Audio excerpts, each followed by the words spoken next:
Welcome back to the Now Morning Show. So our first conversation is about a Malabar health fair that's being held by the Member of Parliament for Diabetic or Mira, the Honourable Lisa Morris-Julian, and also the Malabar and Tumpuna SDA or Seventh-day Adventist Church. This grand health fair is going to be one that you need to attend. And joining us in studio this morning for a conversation is Dr. Javon Rush. Javon Rush. Good morning, Doctor. How are you? Hi, good morning. I'm great. How are you? I'm wonderful. Thank you for being with us on the show. I appreciate the opportunity. It's a pleasure. Now, you are a medical practitioner in the urology department Correct. of the Arima General Hospital. Yes, ma'am. Tell us, we're going to start off the morning light. How has that been?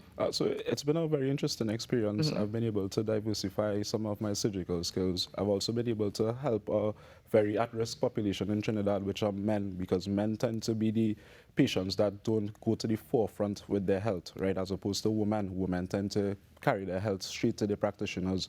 So it's a pleasure dealing with such a sensitive group. So it's definitely been a wonderful experience thus far. Interesting. Have you seen, perhaps since you've been practicing, a change in the approach of men? Actually, yes, I have a great change, and that change has actually stemmed from very small micro steps that have been happening as a society and a culture, and it's had started as simple as sensitizing the men to information. So not giving them choices at that point, but just letting them know information, letting them know what their options are, letting them know about their health. So I've found that sensitization is the first step towards change in terms of a man's health outcomes. This is fantastic and quite fascinating to hear this morning. Now, as we talk about sensitization, one of the ways, of course, we can reach out to others is with health fairs, which is going to be coming up on the 26th of November. Correct. So let's talk about this health fair that's taking place. What services are going to be offered? So, as we know in Trinidad, we have a lot of communicable diseases, and communicable diseases is just a large term to say diseases that are lifestyle associated. So those are things like sugar or diabetes, high blood pressure or hypertension, or even things like high cholesterol or hyperlipidemia. So the forefront of this health fair is to bring those diseases to the forefront, because we have such a large amount of our population being affected by it. Once we're able to put resources towards that, we're able to make a better future for Trinidad. But some of the health services that we're going to be offering are blood pressure testing, cholesterol testing. We're also going to be doing breast examinations for the ladies, as well as pap smears. The men are going to have the opportunity to come and speak to urologists and also have their prostate discussions, as well as prostate examinations and blood tests. We're even going a bit deeper into it by offering things like stroke risk assessment, because as we know, strokes are a large burden on Trinidadian population.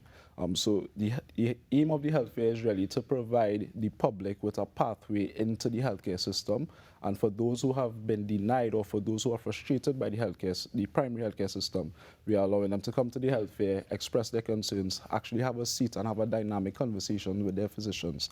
So besides these services, there are going to be a lot of different consultations, from weight loss consultations to diabetic consultations as well. Well, no, you mentioned some of the things, of course, non-communicable diseases that are, I dare say, rampant in Trinidad and Tobago, diabetes being one of them. And we've been having conversations about diabetes on the show for the month, of course, as we observe it.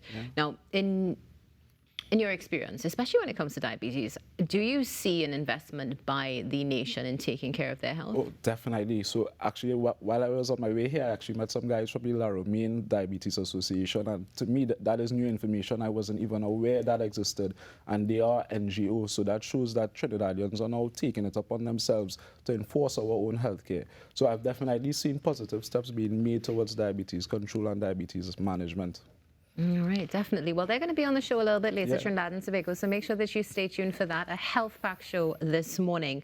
Now, let's talk about who else is going to be there, because we're assuming you're going to be there, Definitely. correct? All right, what other healthcare providers are going to be at the health fair? One of my favorite institutes in Trinidad and Tobago, the Community Hospital of Seventh-day Adventist, are going to be there, alongside the Stroke and Diabetes Association.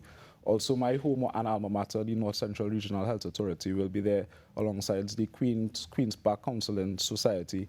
And we have so much people that are willing to put themselves in the position to help Trinidadians. And again, that is a very warm feeling that I get when we have this discussion.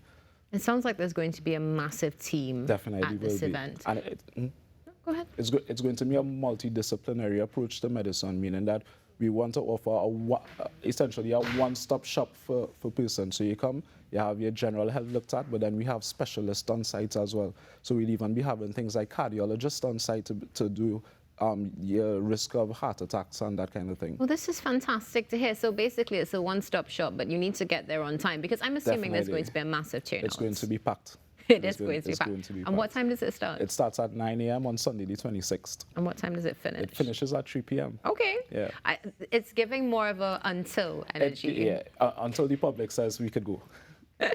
Definitely. Now, you did mention, of course, we've spoken about men, but you mentioned about pap smears for women that are going to be available. How often should a woman get a pap smear? We actually encourage women between the age of 21 to 25 to present for a pap smear at least once every 3 years. And what that does is a pap smear is where we actually look at the abnormal cells on a lady's cervix, and those abnormal cells make them likely to develop cervical cancer. Now, the burden of cervical cancer is very great. So if we're able to catch that disease in the early stages and prevent it, it's definitely beautiful. So again, we're encouraging ladies between 21 and 25, you all come out, have your pap smear done every 3 years. The older ladies who are not at risk, you're allowed to have your pap smear every 3 to 5 years as well. Now, Dr. Rush, I'm about to get to one of the critical questions, and a question that may have some gentlemen shaking just a little bit. Definitely. Talking about the PSA. How often should this be done? And then we're going to get to allaying some of the fears. Sure. So, firstly, I'd like to say the PSA is called the prostate-specific antigen. And what that is just a protein that is released by the prostate. Now, what happens is every man ages, unfortunately. So from the age of 40 to 45, you tend to have a rise in that number called the PSA. And the PSA itself allows us to determine what are your risk of different diseases, majorly prostate cancer.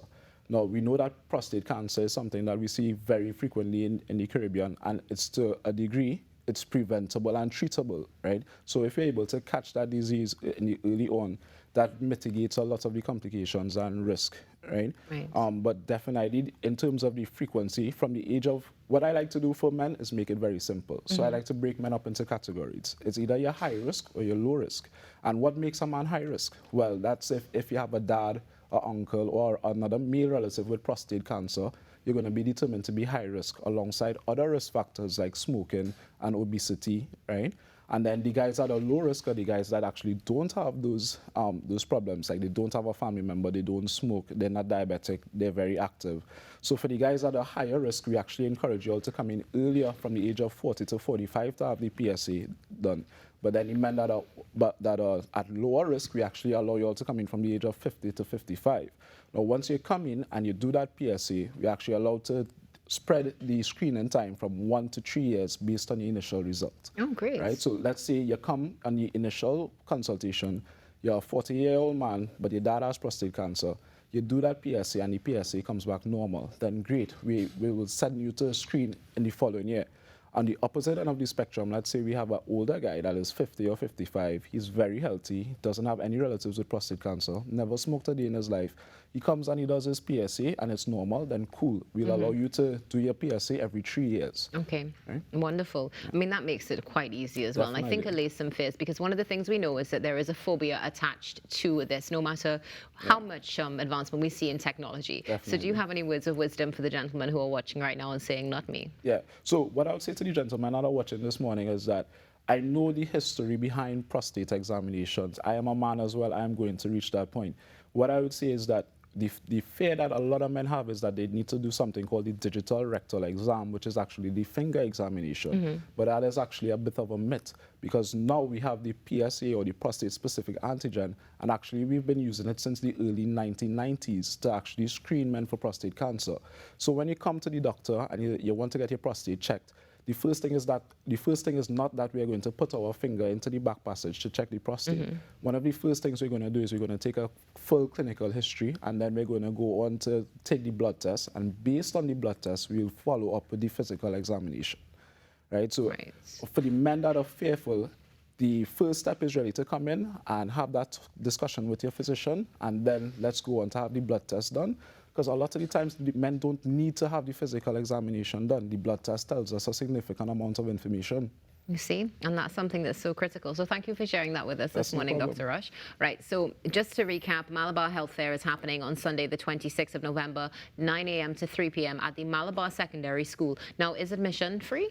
Definitely, 100% free, correct. And you did mention there are some services that are going to be available. Now, I also saw, I think on the flyer, that there are some services that may have a minimal charge. Is that correct? Not that I am aware of, to be honest.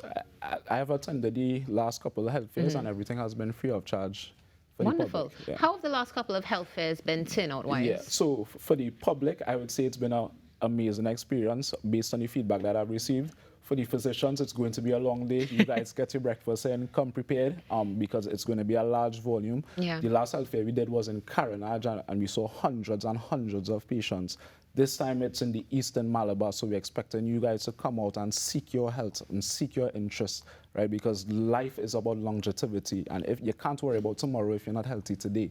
So we definitely encourage you guys to come out and take that initiative with your health. Oh, 100%. So you just mentioned, of course, speaking to your fellow physicians, that it's going to be a really long day. Yeah. And what I also heard is that if you would like to come, you need to come as early as possible. Definitely. Yeah? So we intend to start at 9 a.m., but if you guys want to come from 8 a.m., we have relevant seating arrangements and refreshments that will be available for the public. Oh, that is absolutely fantastic. Well, Dr. Rush, thank you so much for joining us this morning and for sharing your words of wisdom, especially with the gentlemen of our population. You know, we just come off of International Men's Day. We were focusing on so many different things, and critically, when it comes to health in particular, it can influence your physical health can influence your mental health. So being able to lay those fears, I know, is greatly appreciated. Wishing you and your team an incredible and successful event, a safe event, and hopefully no rain, right? No rain, hopefully. No rain, Fingers hopefully. crossed. Fingers crossed. The Malabar Health Fair is happening on Sunday, the 26th of November, 9 a.m. to 3 p.m. You can get there a little bit earlier. I didn't say so. Dr. Rush said so. It's happening at the Malabar Secondary School. All the information is on your screen. Go and take care of your health. I'm assuming all ages, correct? Definitely, all ages. All ages are welcome, and you are welcome to stay tuned, because coming up on the Now Morning Show, the conversation continues as we talk about health. Ianka Will has the Laramine Diabetic Support Group coming up next. Don't go anywhere.